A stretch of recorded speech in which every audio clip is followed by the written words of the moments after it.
السلام علیکم ورحمۃ اللہ وبرکاتہ۔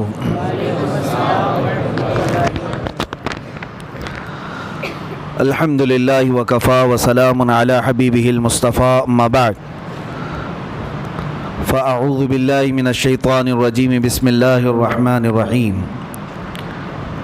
وذکر فإن الذکریٰ تنفع المؤمنین، صدق اللہ مولانا العظیم۔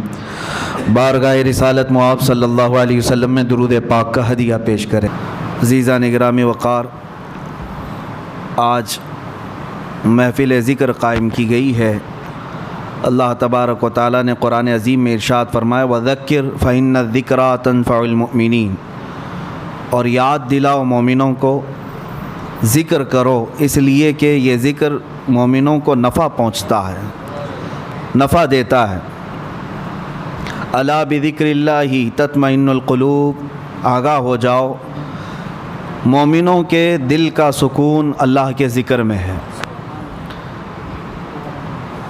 ہم جب دنیا میں تھک جاتے ہیں تو سستانے کے لیے، سکون لینے کے لیے اچھی جگہوں کی تلاش کرتے ہیں۔ نبی پاک صلی اللہ تعالیٰ علیہ وسلم مسجد نبوی شریف میں ایک مرتبہ تشریف لائے تو دیکھا دو محفلیں لگی ہوئی تھیں صحابہ کی۔ ایک محفل ایسی تھی جس میں صحابہ اکرام اللہ کا ذکر کر رہے تھے، اور ایک محفل ایسی تھی جس میں صحابہ اکرام علم حاصل کر رہے تھے، یعنی علم دین سیکھ رہے تھے، سکھا رہے تھے آپس میں ایک دوسرے کو۔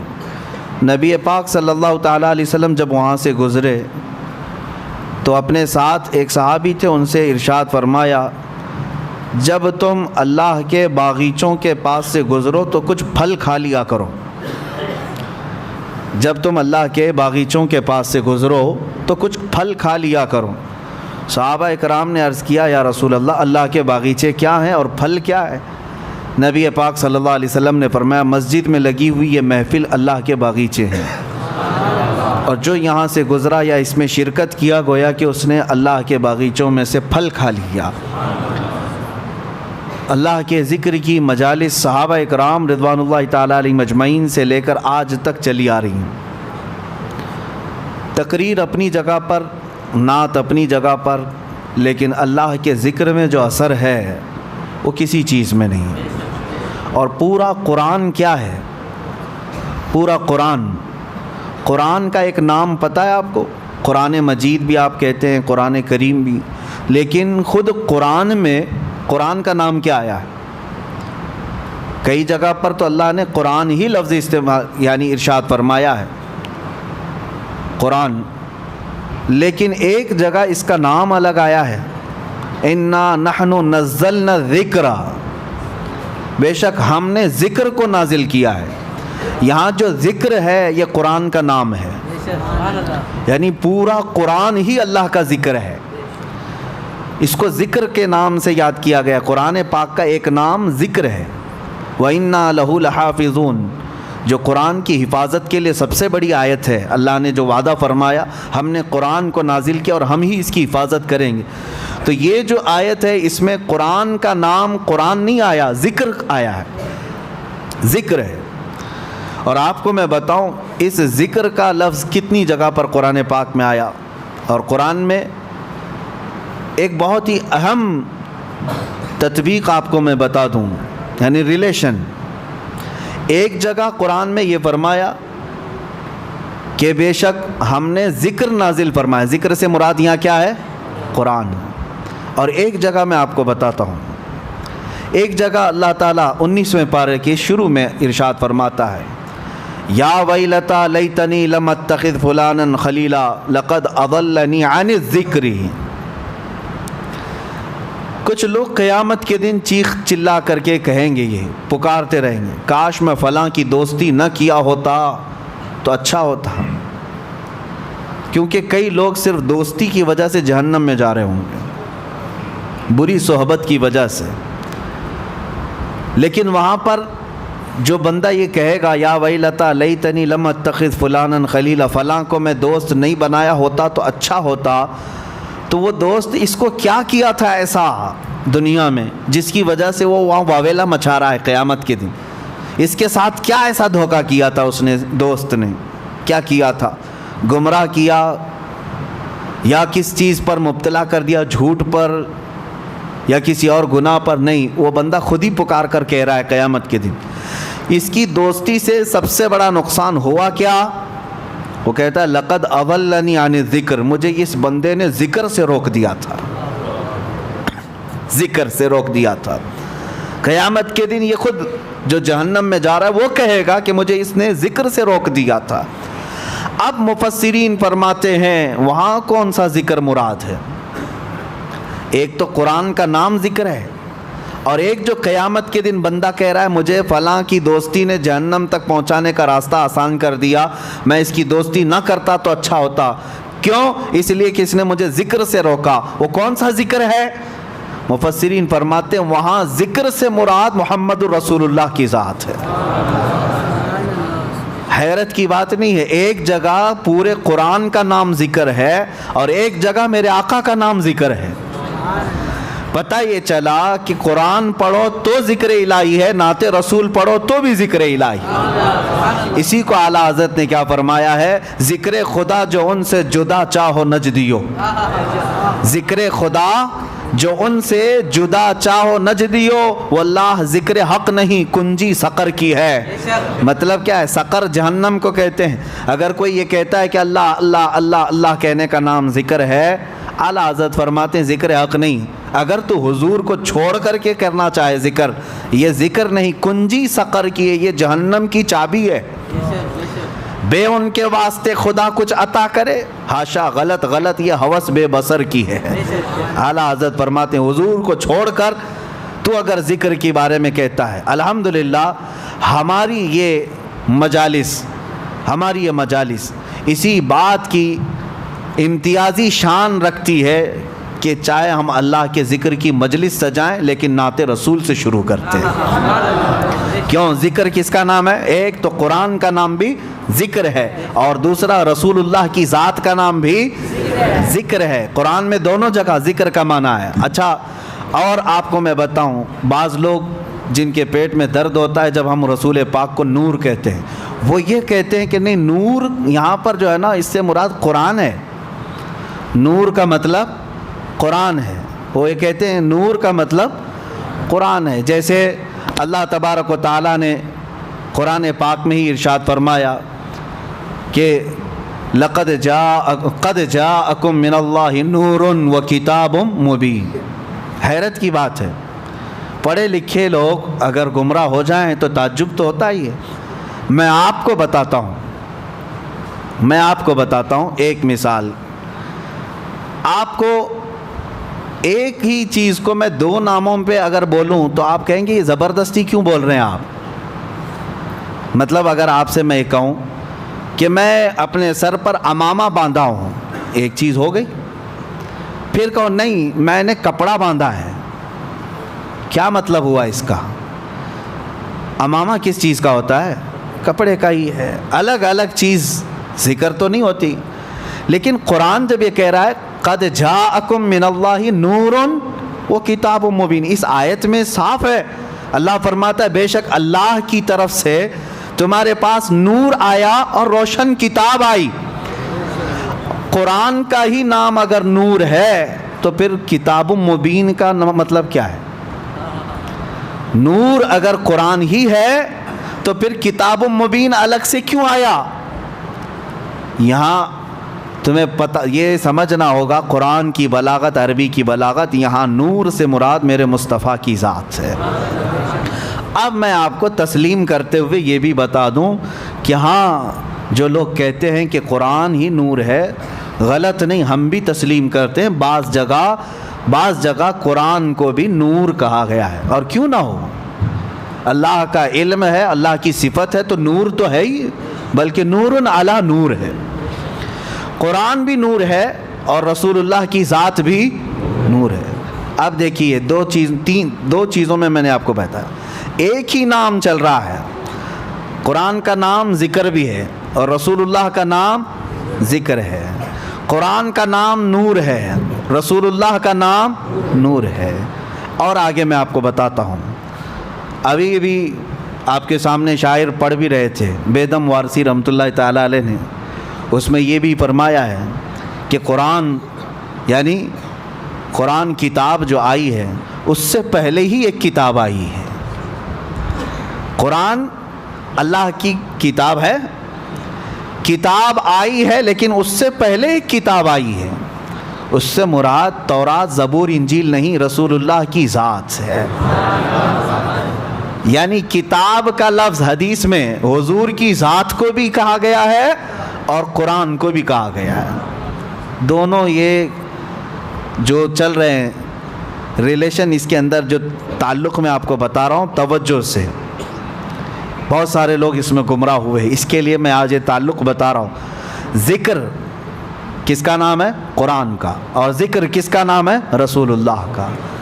نور قرآن کا نام ہے اور نور رسول اللہ کا نام. کتاب قرآن کو کہا گیا ہے، کتاب رسول اللہ کی ذات کو. آپ سوال کر سکتے ہیں ایک ذات بھلا کتاب کیسے ہو سکتی ہے؟ ایک ذات اس کو کتاب کیسے کہہ سکتے ہیں؟ کتاب میرے عزیزو آپ کو سمجھنا ہوگا کہ کتاب کیوں پڑھی جاتی ہے. کتاب سے حاصل کیا ہوتا ہے؟ کتاب پڑھ کر کے آدمی کچھ نالج لیتا ہے نا، کچھ سمجھتا ہے اور کچھ اس کو نئی معلومات حاصل ہوتی ہیں، اسی لیے تو کتاب ہوتی ہے. اب کتاب جو پنے والی ہے، پیپر والی ہے، ورق والی ہے، اس سے پڑھ کر کے آپ کو کچھ نالج ملتا ہے. تو مجھے یہ بتائیں وہ صحابہ کس کو دیکھ کر کے اپنی زندگی بدل رہے تھے؟ وہ صحابہ قرآن ابھی جو نہیں پڑھے تھے، قرآن پورا آیا ہی نہیں تھا، اس سے پہلے ہی ان کی زندگیوں میں بہت بڑا انقلاب آیا تھا. وہ کون سی کتاب پڑھ رہے تھے؟ تمہیں ماننا ہوگا وہ کتاب یہ نہیں، وہ کتاب ذات رسول کو پڑھ رہے تھے. کتاب دونوں نام ہو گئے، دونوں نام ہو گئے. اب آئیے اور ایک میں کمبینیشن بتاؤں. سب سے پہلے کون پیدا ہوا دنیا میں؟ سب سے پہلے کیا پیدا ہوا؟ حدیثیں الگ الگ ہیں. سنیوں میں مشہور ہے کہ حضور صلی اللہ تعالیٰ علیہ وسلم نے ارشاد فرمایا کہ سب سے پہلے اللہ نے میرے، باقی آپ ہی کمپلیٹ کر رہے ہیں. پتہ ہے ہر سنی کو پتہ ہے کہ سب جانتے ہیں حضور نے فرمایا سب سے پہلے اللہ نے، حضور نے کیا فرمایا؟ میرے نور کو پیدا. یہ سب کو پتہ ہے، لیکن حدیث اور بھی ہے. حدیث میں ایک حدیث میں میرے آقا صلی اللہ علیہ وسلم فرماتے ہیں سب سے پہلے اللہ تعالیٰ نے قلم کو پیدا کیا. سب سے پہلے اللہ نے قلم کو پیدا کیا. اور ایک حدیث میں ہے حضور اکرم صلی اللہ تعالیٰ علیہ وسلم فرماتے ہیں سب سے پہلے اللہ تعالیٰ نے لوح محفوظ کو پیدا کیا. ساری کائنات سے پہلے کسی بھی چیز کا ذکر نہیں ہے وہاں، کسی بھی نور کا ذکر نہیں. حضور نے فرمایا سب سے پہلے اللہ تعالیٰ نے لوح محفوظ کو پیدا کیا. تختی جس پر ساری کائنات لکھی گئی ہے، یہ لوح محفوظ کو. اب تطبیق دے کر کے بتاؤ، حضور پاک صلی اللہ تعالیٰ علیہ وسلم نے ایک حدیث میں فرمایا سب سے پہلے اللہ نے میرے نور کو پیدا کیا. ایک حدیث میں حضور فرما رہے ہیں سب سے پہلے اللہ نے قلم کو پیدا کیا. ایک حدیث میں فرما رہے ہیں سب سے پہلے اللہ نے لوح محفوظ کو پیدا کیا. آخر سب سے پہلے آیا کون؟ تو یہ فیصلہ جو ہے صرف عاشقان رسول کر سکتے ہیں. فنا فی الرسول، عاشق رسول اقبال لاہوری فرماتے ہیں، قلندر لاہوری علامہ اقبال یہ کہتے ہیں اس کا فیصلہ یہ ہے یا رسول اللہ لوح بھی تو قلم بھی تو، تیرا وجود الکتاب، ساری چیزیں آپ ہیں یا رسول اللہ. جو حدیث میں حضور نے فرمایا لوح پہلے پیدا ہوا، قلم پہلے پیدا ہوا، کتاب پہلے پیدا ہوئی، اقبال نے کہہ دیا یہ ساری چیزیں نام الگ الگ ہیں، سب کا مراد ایک ہی ہے یا رسول اللہ لوح بھی تو قلم بھی تو، تیرا وجود الکتاب، گنبد آبگینہ رنگ تیرے محیط میں حباب. اور پھر ایک جگہ اقبال یہ کہتے ہیں کہ نگاہ عشق و مستی میں وہی اول وہی آخر. ہاں ایک مسئلہ یہ بھی ہے کہ رسول کریم صلی اللہ تعالیٰ علیہ وسلم سب سے پہلے پیدا ہوئے، سب سے پہلے پیدا ہوئے. اور پھر سب سے اخیر میں آئے، سب سے اخیر میں آئے۔ اس کو بعض شارحین یوں کہتے ہیں کہ بیج زمین میں بویا جاتا ہے، زمین میں سب سے پہلی چیز کیا ہوئی؟ بیج۔ بیج سے پودا نکلا، پودے سے شاخیں بڑھتی گئی، درخت ہو گیا، درخت ہو جانے کے بعد ٹہنیاں، پتے، پھر اس کے بعد پھول لگے، پھول کے بعد پھل آئے، اور پھل کے بعد اندر کیا نکلا؟ بیج۔ یعنی اس درخت کی آخری چیز وہی بیج ہے جو زمین میں ہم نے بویا تھا۔ جو زمین میں بیج تھا وہی پکنے کے بعد آخر میں وہی بیج آیا۔ تو اقبال یہ کہتے ہیں نگاہ عشق و مستی میں وہی اول وہی آخر۔ اب جو رسول اللہ صلی اللہ تعالیٰ علیہ وسلم کی حدیثیں ہیں اس میں ایک بات کی طرف میں آپ کو لے کر کے آ رہا ہوں۔ ذکر کیا ہے، کتاب کیا ہے، نور کیا ہے، لوح کیا ہے، قلم کیا ہے؟ اقبال کہتے ہیں نگاہ عشق و مستی میں وہی اول وہی آخر، وہی قرآن وہی فرقان وہی یاسین وہی طٰہٰ۔ سب ذات رسول اللہ صلی اللہ تعالیٰ علیہ وسلم کی طرف ہے۔ بہرحال میرے عزیزو، ذکر الہی میں اگر نبی پاک صلی اللہ تعالیٰ علیہ وسلم کا ذکر نہ ہو تو پھر وہ ذکر کی مجلس ہی نہیں ہے، ذکر کی مجلس ہی نہیں ہے۔ اور اگر کوئی پہنچا ہوا آدمی دعویٰ کرتا ہے کہ فلاں بہت پہنچے ہوئے ہیں، اللہ والے ہیں، اور ان کے اندر شریعت ہے ہی نہیں، میرے آقا صلی اللہ علیہ وسلم کی محبت ہے ہی نہیں، تو سمجھ لینا کہ وہ کھلا شیطان ہے۔ چاہے وہ تمہارے سامنے شعبدہ بازی کر کے دکھائے، جس کو تم کرامت سمجھتے ہوں گے، آسمان میں اڑ کر کے دکھائے، پانی میں چل کر کے دکھائے، اگر میرے مصطفیٰ کی محبت نہیں تو وہ شیطان ہے، وہ شیطان ہے۔ کیوں؟ اعلیٰ حضرت نے بھی فرمایا بخدا خدا کا یہی ہے در، اللہ تک پہنچنا ہے تو میرے مصطفیٰ کی ذات سے ہی جانا ہوگا، نہیں اور کوئی مفر مقر، جو وہاں سے ہو یہیں آ کے ہو، جو یہاں نہیں تو وہاں نہیں۔ حضور پاک صلی اللہ تعالیٰ علیہ وسلم کی طرف ہم سب کو چلنا ہے۔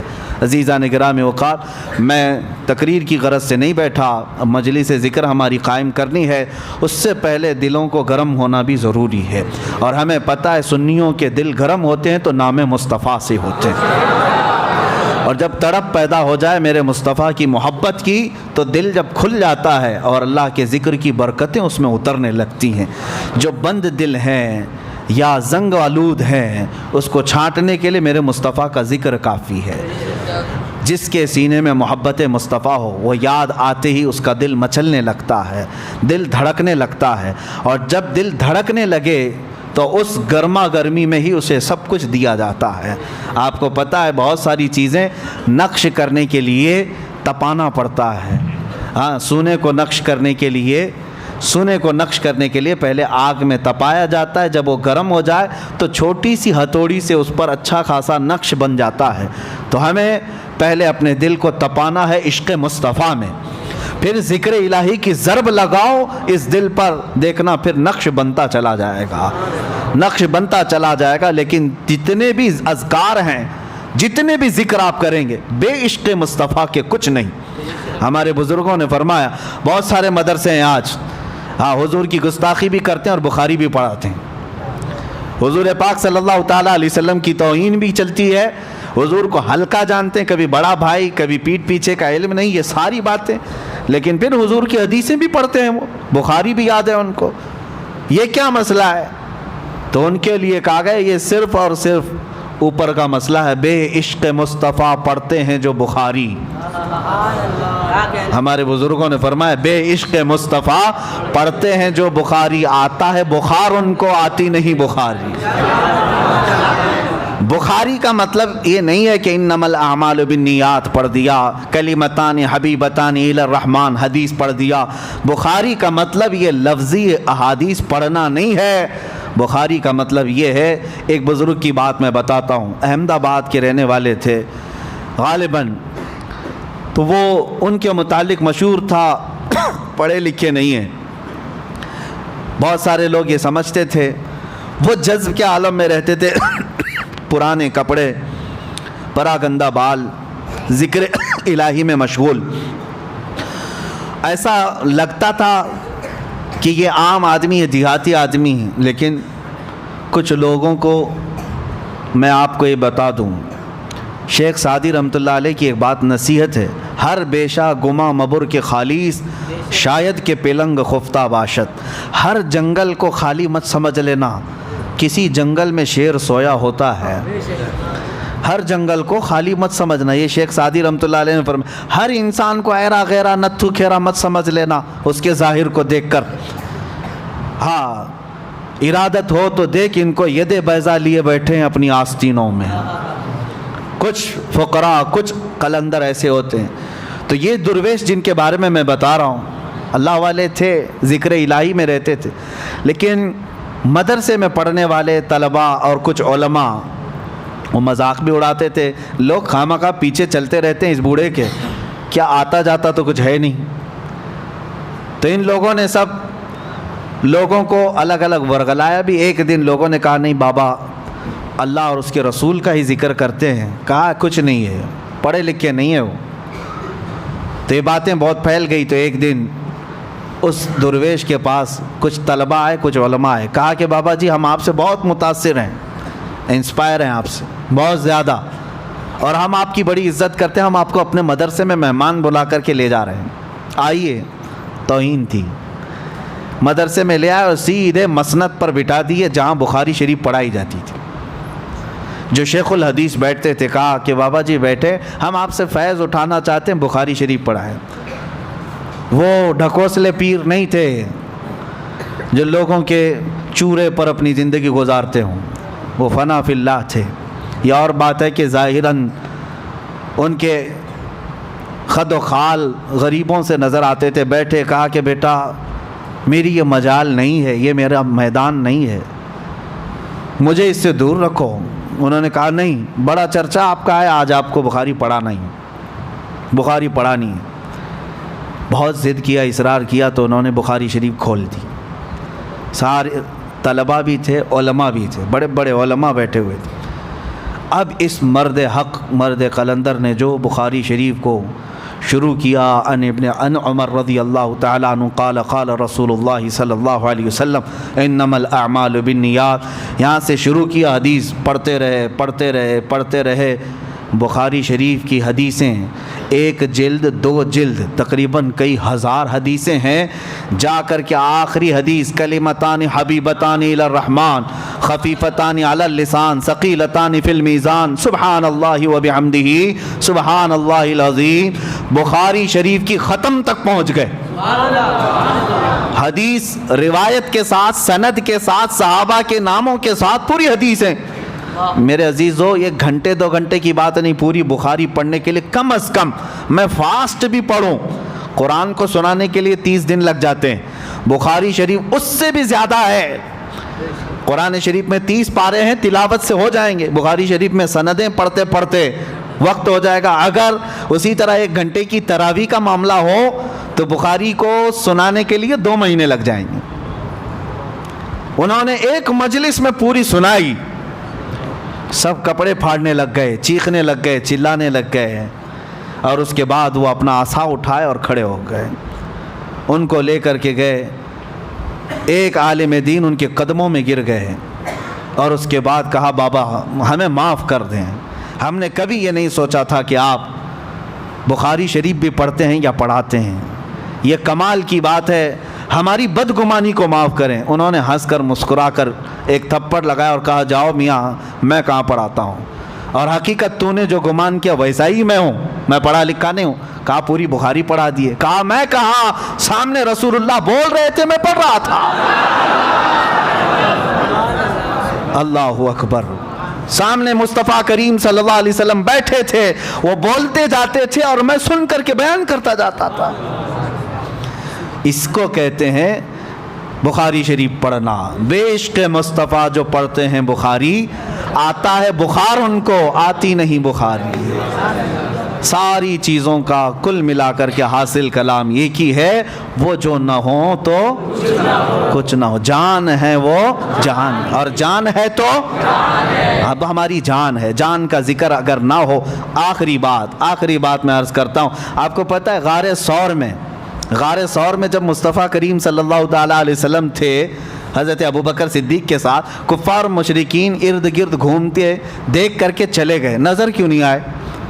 سبوں نے اپنا اپنا الگ الگ انداز بیان کیا ہے کہ اللہ نے حفاظت فرمائی، مکڑی کے جال بن دیے تھے، کبوتری نے انڈے دے دیے تھے، اللہ تعالیٰ نے اپنے حبیب کی اور ان کے صاحب کی حفاظت فرمائی۔ لیکن عاشق رسول کیا کہتا ہے؟ ہاں، حسان الہند امام اہل سنت فاضل بریلوی کہتے ہیں کہ یہ عدو کا مطلب ہے دشمن۔ ہاں، عدو دشمن کو کہتے ہیں۔ جان ہے، جان کیا نظر آئے؟ جان ہے، جان کیا نظر آئے؟ کیوں عدو گرد غار پھرتے ہیں؟ اعلیٰ حضرت فرماتے ہیں یہ دشمن غار کے ارد گرد کیوں پھر رہے ہیں؟ میاں جان جو ہے جب اللہ تبارک و تعالی ہمارے اندر رکھا ہمیں نظر نہیں آتی، تو کبھی کبھار جان کو اللہ تبارک و تعالیٰ ایسا محفوظ رکھا ہے کہ ہمیں بھی نظر نہیں آتی۔ اعلیٰ حضرت نے فرمایا وہ جان ہے پوری کائنات کی، کیوں عدو گرد غار پھرتے ہیں، وہ سوئے لالا زار پھرتے ہیں، تیرے دن اے بہار پھرتے ہیں۔ اور کمال کی عاشقی ہے، میرے امام اہل سنت نے فرمایا، اپنا انٹروڈکشن کرایا دنیا کو کیا کہہ کر کے، اس گلی کا گدا ہوں میں جس میں مانگتے تاجدار پھرتے ہیں۔ یا رسول اللہ جو تیرے در سے یار پھرتے ہیں، در بدر یوں ہی خار پھرتے ہیں۔ بس آؤ اس حضور کی طرف، ذکر پاک کی مجلس قائم کرنی ہے، لیکن اپنے دلوں کو عشق مصطفیٰ میں گرم رکھو۔ ہمارے دل کس کے لیے ہے؟ رسول پاک صلی اللہ تعالیٰ علیہ وسلم کے لیے۔ ہمارے دل کس کے لیے ہے؟ ہاں، سر سوئے روزہ جھکا پھر تجھ کو کیا، دل تھا ساجد نج دیا پھر تجھ کو کیا۔ اعلیٰ حضرت فرماتے ہیں حضور کے دربار میں جا کر کے سر جھک گیا تھا یا کچھ ہو گیا تھا، نجدی بڑے برہم ہو گئے کہ سجدہ کرتے ہیں، یہ رکوع کرتے ہیں۔ اعلیٰ حضرت فرماتے نہیں میاں، ہم کہاں سجدہ کرتے ہیں، ہم شرک نہیں کرتے۔ اعلیٰ حضرت فرماتے ہیں دل تھا ساجد۔ ساجد کس کو کہتے ہیں؟ سجدہ کرنے والے کو۔ دل سجدہ کیا، اور یہ بات پوری شریعت میں لا کر کے دکھا، کیا دل بھی سجدہ نہیں کر سکتا حضور کے لیے؟ ہاں، جو سجدہ حرام ہے، جو سجدہ شرک ہے، وہ پیشانی کا سجدہ ہے۔ پیشانی کا سجدہ حرام ہے، سوائے اللہ کے کسی کو نہیں کر سکتے، اور عبادت کا ہو تو شرک ہے۔ لیکن دل اگر سجدے میں چلا جاتا ہے، دل جھکا ہے، تو اس کو پیشانی جھکانے کی ضرورت نہیں۔ اگر رسول اللہ کی بارگاہ میں دل جھکا ہے، اعلیٰ حضرت فرماتے ہیں دل تھا ساجد نج دیا پھر تجھ کو کیا۔ اور مفتی اعظم ہند رضی اللہ تعالیٰ عنہ یوں فرماتے ہیں لوگوں تم صرف ہمارے ظاہر کو دیکھتے ہو، ادھر جھک گئے ادھر جھک گئے، حقیقت میں ہم سجدے کے لیے نہیں جھکتے ہیں، سجدے کے لیے نہیں جھکتے ہیں۔ سنگے در جانا پر کرتا ہوں جبیں سائی۔ جبیں سائی کس کو کہتے ہیں؟ سر جھکا دینے کو۔ ہاں، میرے مصطفیٰ کے دربار پر سر جھک جاتا ہے، اس کا مطلب سجدے کے لیے نہیں۔ سنگے در جانا پر کرتا ہوں جبیں سائی، سجدہ نہ سمجھ نجدی سر دیتا ہوں نذرانہ۔ سجدہ نہ سمجھ نجدی سر دیتا ہوں نذرانہ۔ اللہ تبارک و تعالی ہمارے سروں کو میرے مصطفیٰ کے قدموں میں قبول فرمائے۔ دعا یہی ہے کہ مولا کریم جب روح نکلنے کو آئے تو میرے مصطفیٰ کے آستانے پر ہماری حاضری ہو۔ دعا یہی ہے کہ مولا تبارک و تعالی جب زندگی کا خاتمہ قریب آئے تو میرے مصطفیٰ کی جالیاں قریب ہو جائیں، جنت البقیع میں سونا نصیب ہو، خاک مدینہ نصیب ہو، مدینہ طیبہ کا کفن نصیب ہو۔